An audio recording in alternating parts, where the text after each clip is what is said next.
How would you feel if you stumbled upon another man's semen on your wife's panties? Seriously, take a moment to visualize that scenario. It's not exactly something you expect to find. And let me tell you, that image is etched into my mind like a disturbing photograph I desperately wish I could erase. For most folks, I can only imagine the next reaction would be rage, furious outbursts, accusations flying, shouting matches, maybe even tossing furniture around the room. But for me, I didn't leap straight into a confrontation. Why? Because before that anger crashed in on me, I froze. In that frozen moment, I realized I had to figure out what was happening, who I was truly dealing with, and whether there was still a chance to salvage what remained of my marriage. Now, before I dive deeper, let me introduce myself. I'm Michael, just an average guy juggling work, bills, and the occasional beer with the guys when I can find the time. I'm 46 years old, and for the past 17 years, I've been married to Samantha. Let's just say we've had our fair share of highs and lows. When we first crossed paths, it felt like some whirlwind romance ripped straight from a fairy tale. You know, that love at first sight nonsense they shove down your throat in movies. For a while, it was wonderful. But, as with all things, it began to shift. I work as a logistics coordinator. It's not the most glamorous gig, but it pays the bills. Samantha? She used to teach elementary school until she quit a few years ago to find herself and chase her dreams. Whatever that meant. The most ironic part? I always saw us as that couple who could brave any storm. I guess every fool thinks that until reality smacks them in the face. Our marriage was a rocky ride, more like a roller coaster than a smooth journey. But which relationship isn't, right? Sure, we fought. Not the kind of loud, all-out screaming matches, but those passive-aggressive remarks whispered under breath that accumulate like a slow-acting poison. The kind of disagreements that don't lead to resolution but end in silence. A door slammed just a bit too hard, and both of us retreating to our separate corners like boxers waiting for the bell. We even gave counseling a shot at one point. Yeah, I can hear you groaning. Cliché to the max. We sat on those uncomfortable couches, pouring our hearts out to some stranger who pretended to care while charging us more than my grocery bill. And for what? To wind up exactly where we began. If anything, all those therapy sessions just left us feeling more resentful and bitter. A total waste of time and money, but hey, at least we gave it a shot. So, why don't we just pull the plug and get a divorce right then? The simple answer is it's complicated. 17 years of shared history, an entire web of mutual friends, and, of course, that gut-wrenching sense of familiarity. After being with someone for so long, you form an attachment. Maybe it's not love anymore, but it's something, a feeling like you owe each other a bit more time, just in case things can revert to how they once were. Then there were our friends, David, Kevin, Emily, our little circle. For the longest time, my house served as the hub for all of us. I don't know why it worked that way. It just did.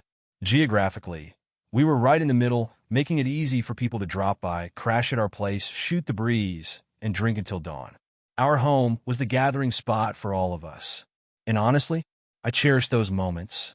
I valued those people. I thought we were like family. But as it turns out, not all of them were as genuine as I believed. But you'll come to understand that soon enough. Samantha was always the social butterfly, the one who effortlessly captivated attention at those gatherings, laughing the loudest, pouring drinks, and hosting like she was born for it. And me? I was just glad to be there, to have our place buzzing with people who, I thought, genuinely cared about us, about me. I can't pinpoint when it started to shift, when the warmth of those gatherings morphed into a performance I couldn't see through. Maybe it was one of those nights when I noticed Samantha laughing a little too hard at one of Kevin's jokes, or when I caught David stealing glances at her that lingered a second too long. But it wasn't until that day, the day I discovered the panties, that I fully grasped the reality of what was unfolding around me. And the worst part? I didn't even see it coming. It's strange how the mind functions. You can ignore the obvious for years, convincing yourself that everything is perfectly fine when deep down, you know something's amiss. Maybe it's fear, maybe denial, or maybe plain old stupidity. But whatever it is, when the truth finally strikes, it hits like a freight train, swift, brutal, and impossible to halt. And there I was, standing in my bedroom, holding my wife's underwear and staring at the undeniable proof that another man had been there, been with her. All I could think was, how do we end up here? Let me be clear. If you're seeking a tale with happy endings or silver linings, you might want to turn back now. What I'm about to share is messy, raw, and if I'm honest, far darker than I ever imagined my life could become. But if you're still with me, hold on tight. It's going to be a bumpy ride, and we're just getting started.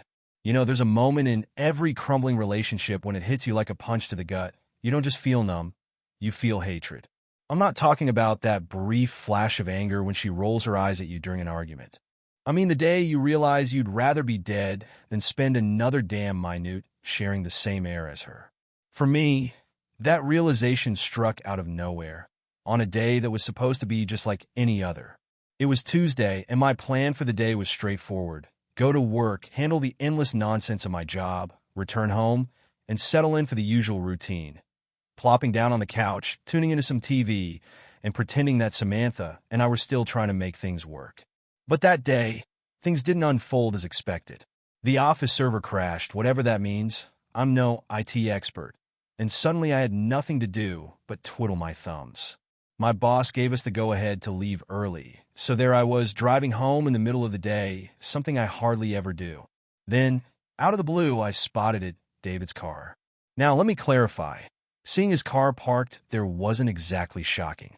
David was one of those friends who practically had a second home at my place, often dropping by unannounced. We used to joke about it, actually, and since my house served as the neighborhood hangout for our little group, it wasn't out of the ordinary for him to stop by, even if I wasn't around. But that day, something fell off. That's when I made my mistake. As I pulled into the garage, my hand jerked, and I accidentally tapped the horn. Dumb move, right? But that little beep felt like an alarm bell, and I sensed it. In an instant, the warm, familiar feeling of home morphed into a strange, prickling tension. It was almost as if the house itself was aware that I wasn't meant to be there, like I was an intruder on my own turf. The front door swung open, and there stood David, looking like a deer in headlights. I tried to keep my composure. I even forced a smile. What else could I do? Start yelling just because my friend seemed a bit off? Yet, there was something in his eyes.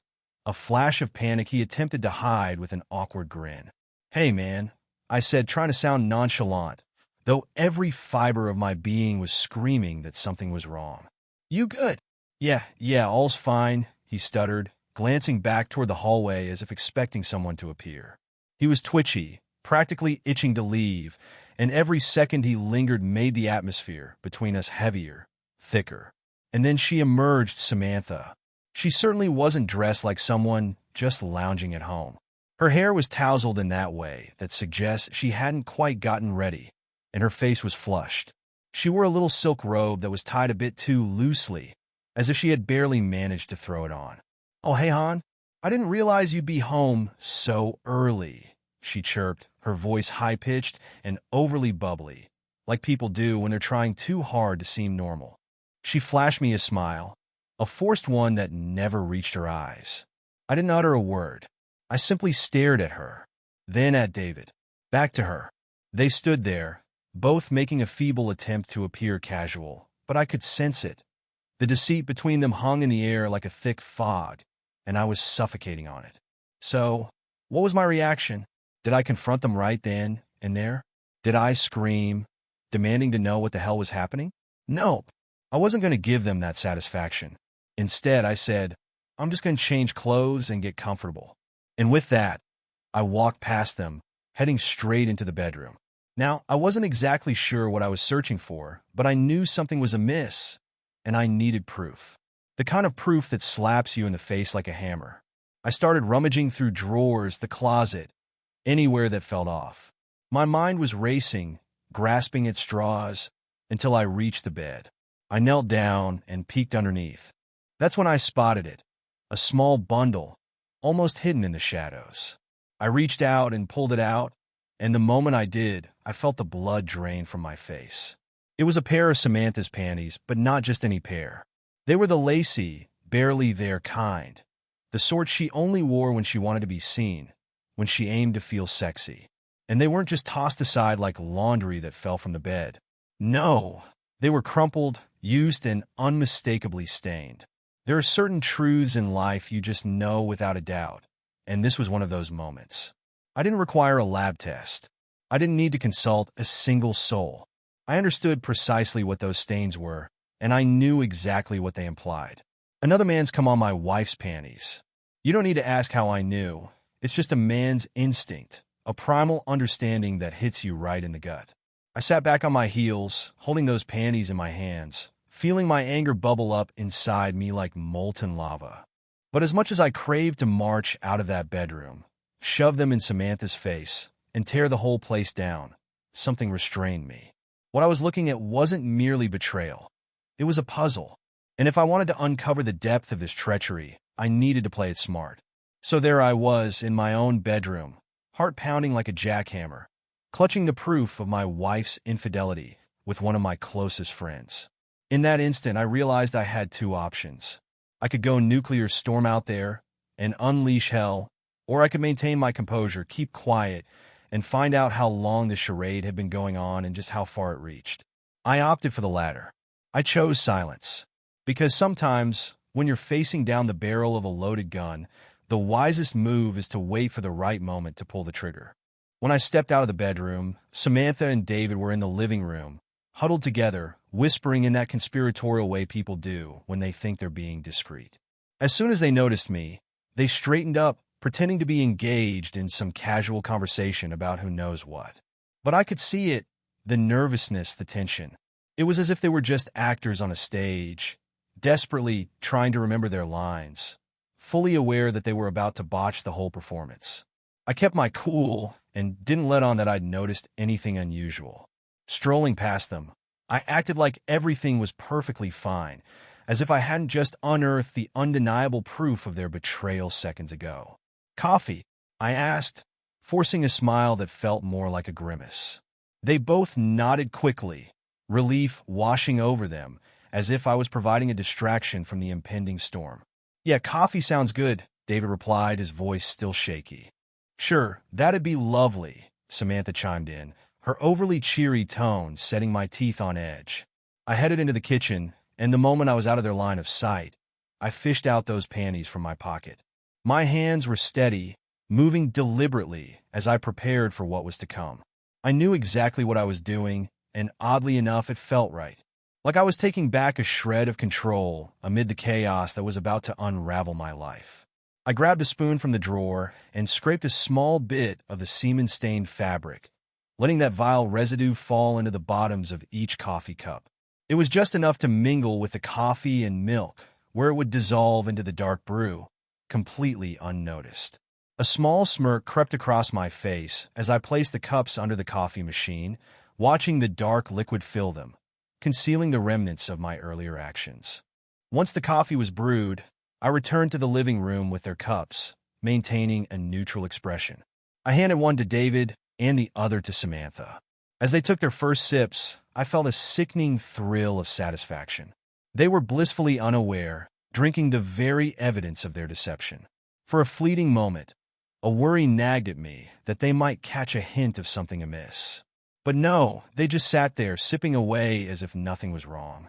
"This coffee tastes a little different," Samantha remarked, peering curiously into her cup. "Yeah, it's interesting," David added, looking up at me with a puzzled expression, as if he couldn't quite pinpoint what was off. I leaned casually against the counter, arms crossed, and grinned. "Yeah, I added a secret ingredient." "How's it tasting?" They exchanged hesitant glances before Samantha finally spoke. "It's good, I guess. I mean, it's definitely different." "Yeah," David agreed, nodding a bit too eagerly. "Something new. I'm all about trying new things." As I watched them drink, a wave of disgust mixed with satisfaction surged through me. "Well, that's fantastic," I replied, keeping my tone light and friendly. "I appreciate folks who enjoy something a little unique." They continued to sip, plastering forced smiles on their faces, clearly trying to convince themselves that they were enjoying the moment. I stood there, relishing every second of their ignorance. But I knew this wasn't the end of my little game. This was merely a warm-up, a way to get my head straight before taking the next step. After a few moments, I glanced at my watch, pretending to remember something important. Hey, I need to step out for a bit, I said casually. Work stuff just popped up. I've got to make a few calls and maybe run an errand or two. Samantha looked a bit startled, but quickly masked it with a smile. Sure, honey. Go handle what you need to. David nodded, visibly relieved that I was leaving, probably thinking it meant he could slip away without raising my suspicions. I walked back to the bedroom under the pretense of grabbing my things. But really, I was just returning the panties to their hiding spot under the bed. I needed everything to stay exactly as it was, to keep them feeling secure in their little delusion. Once that was settled, I walked out the door, giving them both a brief nod before heading to my car. As I drove away, I knew precisely who I needed to consult, Kevin and Emily. They were part of our close-knit group of friends and had been around forever. If anyone had the inside scoop on what was happening behind my back, it would be them. Even if they didn't, I had to start piecing this mess together, one thread at a time. Pulling out my phone, I dialed Kevin. When he picked up, I said, "Hey, it's Michael. I need to meet up, both you and Emily. How about that cafe near the park? In 30 minutes? Sure, we can be there. Everything all right?" Kevin asked without hesitation. I forced a laugh that sounded more convincing than I felt. Yeah, just something I need to discuss. See you soon. With that, I hung up and headed toward the cafe, my mind swirling with questions and possibilities. If today was the day, I began uncovering the truth. I had to prepare myself for whatever I might discover. Once you embark on this journey, there's no turning back. I arrived at the cafe before Kevin and Emily did, which worked in my favor. I needed a moment to gather my thoughts and figure out how to approach this. I settled at one of those tiny round tables, barely enough space for 2 cups of coffee, let alone for me to think clearly. My knee bounced anxiously under the table as I stared out the window, eagerly scanning for any sign of them. Finally, I spotted them. Kevin's tall, lean frame, and Emily, wearing that familiar concerned expression. They walked in, spotted me immediately, and made their way over. Their smiles were the usual friendly ones, but I could see through them. I could sense the cracks, the underlying tension lurking behind their cheerful expressions. Maybe it was because I was already on high alert, but something about the way they exchanged quick, sidelong glances felt off. "Hey man, what's going on?" Kevin asked as they settled into their chairs. "You sounded, well, urgent." "Yeah, is everything all right?" Emily added, her voice soft yet strained. I skipped the small talk and dove right in. "No, everything is not all right. I came home today and discovered some things that make me think Samantha is cheating on me. With David."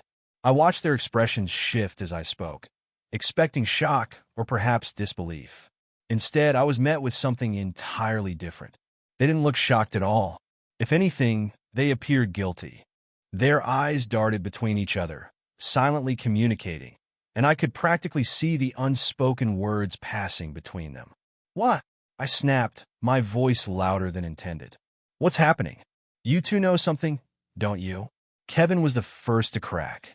He sighed heavily, ran a hand through his hair, and leaned back in his chair as if he were about to drop a bombshell. "Michael, listen. Yeah, we know. We've known for a while." It felt as if the floor had vanished beneath me. "What the hell do you mean, you know? How long has this been going on?" Emily reached out as if to comfort me, but I pulled my hand away, too furious to accept any kind of pity. "We didn't know how to tell you," she said, her tone pleading, as if she thought I might understand. We thought they'd come to their senses. We tried to talk to them, to make them see reason, to get them to end it." "How long?" I demanded again, my voice now barely above a whisper. The air felt thick, suffocating, as I awaited their answer. Kevin cast his gaze downward, unable to meet my eyes. "It's been a couple of years, Michael. We didn't want to believe it at first, but it's been a while. Years. Not months, not weeks, years."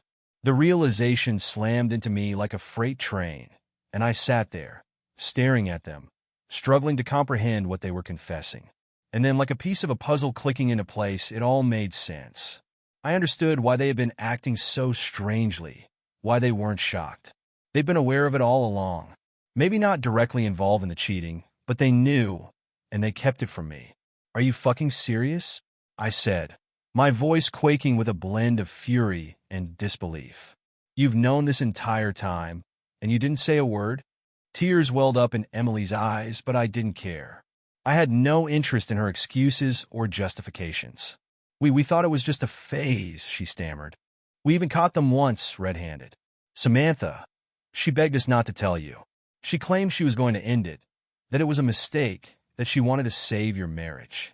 Save my marriage? I nearly spat the words at them. You thought you were doing me a favor by lying to my face? By letting me live in a fantasy while my wife was sleeping with my so-called friend? Kevin shook his head, looking as though he might be sick. We didn't know how to handle it, Michael. It's not like we were okay with it. We genuinely tried to get them to stop. But we thought telling you would shatter you, destroy your marriage. We didn't want that. Bullshit. I slammed my fist down on the table, causing both of them to jump.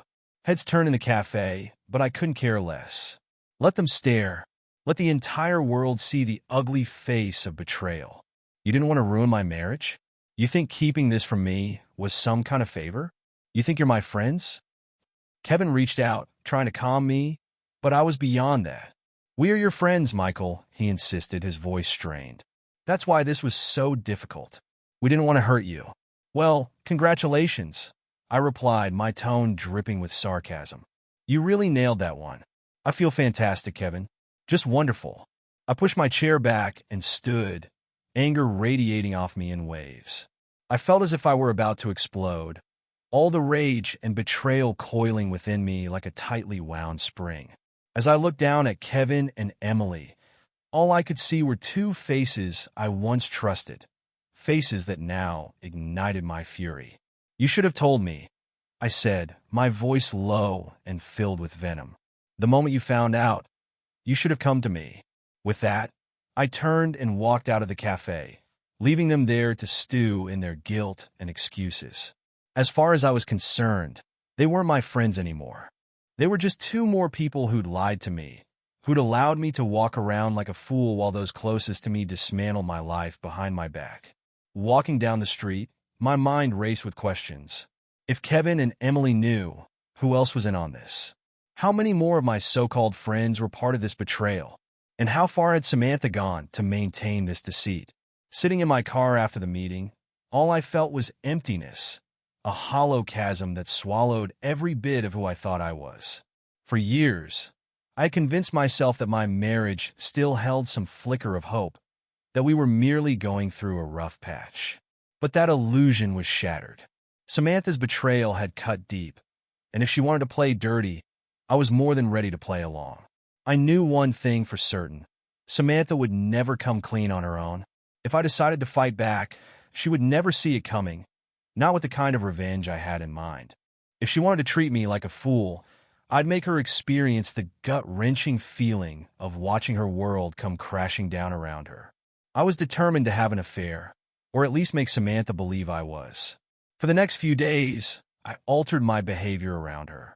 I became more distant, more distracted. I went out of my way to appear preoccupied with someone else, someone she didn't know about.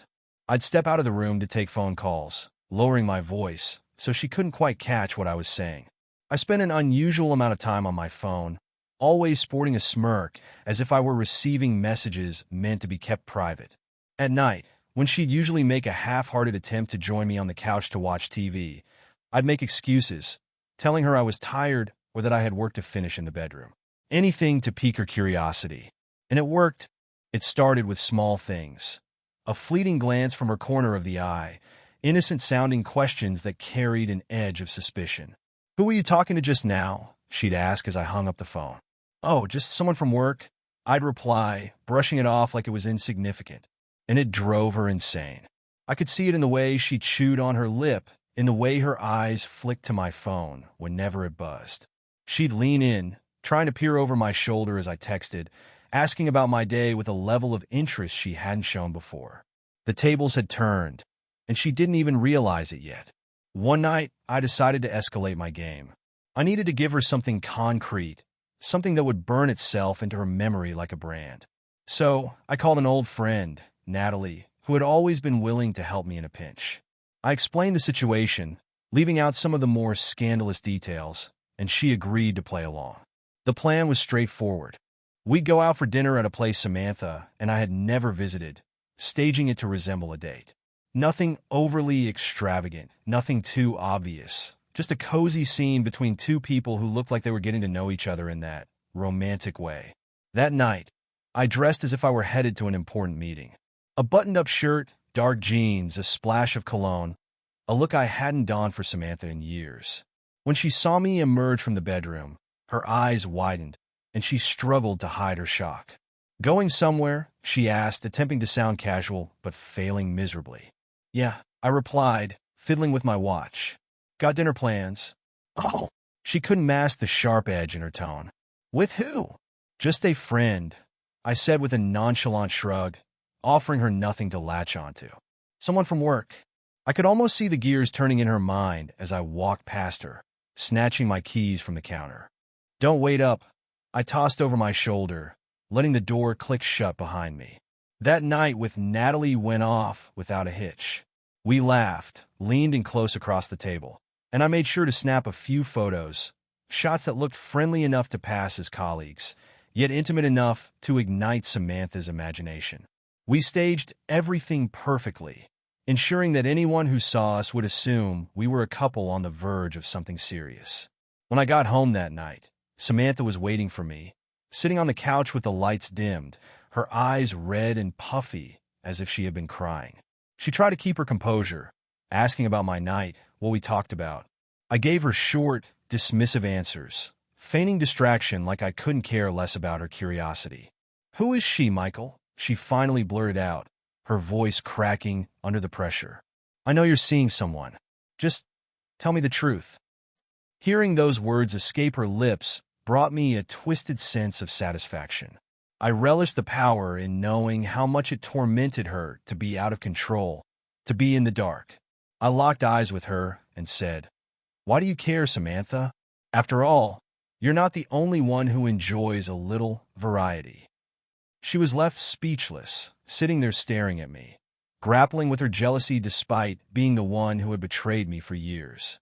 I could see guilt and anger intertwining in her expression, the panic flaring up in her eyes like a raging fire.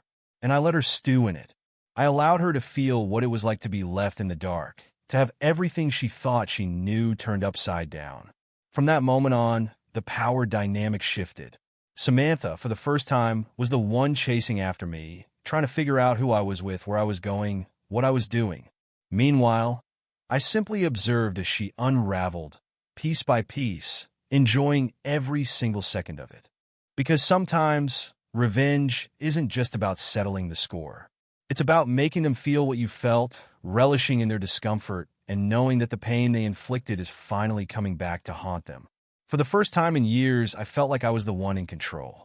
And trust me, I wasn't going to back down anytime soon.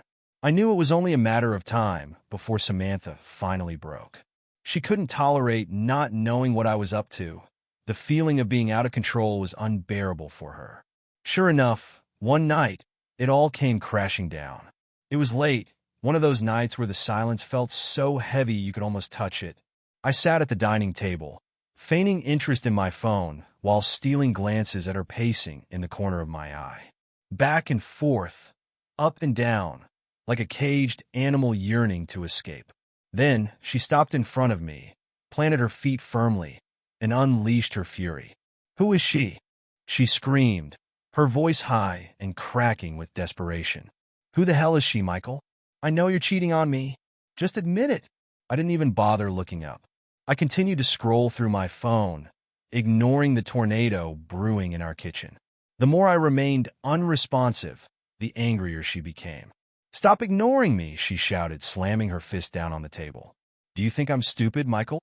And that's when she finally said it. The thing I had been waiting to hear, the words that had hung in the air for far too long. "I've been cheating on you, okay? With David." There, I said it. And you know what? It was worth it. He actually cared about me. Made me feel like I mattered. "You're just a shell of a man. You don't care about me at all anymore." I slowly lowered my phone, letting her words linger in the air for a moment before I looked up at her. Her eyes were wild, frantic, as if daring me to explode, daring me to retaliate with the rage I was expected to feel. But all I felt was a twisted sense of relief. It was as if I had finally won a game I didn't even know I was playing. "Of course I know," I said calmly. "I've known for quite some time, Samantha. Everything I did, every little thing you assumed was me cheating, it was all designed to mess with you. To make you experience what you put me through. You think you were hurting me? I was hurting you right back. I knew it would drive you insane not knowing who I was with or where I was going. You deserved every second of it." She stood there, stunned, like I had slapped her. For once, she was left speechless. No excuses, no angry comebacks. Just shock and hurt flickering in her eyes, telling me she never expected I would turn the tables on her. "You know what, Samantha?" I continued, rising and pushing my chair away from the table. "We should have done this ages ago. This sham of a marriage should have ended years ago. I'm done. We're done. I'll pack my things and find a new place. You can stay here. Enjoy it with David for all I care." By that point, tears streamed down her face. Angry, bitter tears that didn't come from sadness but from frustration, knowing she'd lost, realizing there was nothing left to fight for. But I didn't linger to witness it. I walked to the bedroom, grabbed whatever I could fit into a bag, and left that night. For the first time in years, I felt free. It was a painful freedom, sure, but it was real. A few weeks later, the legal process began, lawyers, paperwork, the whole shebang. It was as ugly as you might expect, but at least it was a step forward. I quickly found a new place. It wasn't much, just a small apartment on the other side of town, but it was mine, and that was all I needed. I cut ties with everyone from my old life. David, Samantha, Kevin, Emily, hell, even their mutual friends who likely knew more than they ever let on. I blocked their numbers, unfriended them online, and distanced myself as much as possible. It felt like ripping off a Band-Aid. Painful and messy, but absolutely necessary. And now, here I am, recounting this story to anyone willing to listen. If you've made it this far, you're probably wondering what you'd do in my shoes.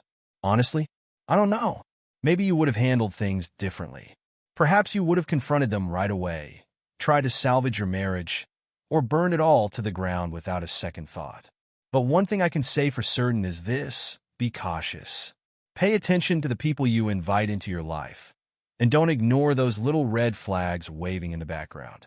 And if you're fortunate enough to have someone worth fighting for, hold on tight and don't let go. Because once that trust is broken, there's no going back. Good luck out there. You're going to need it.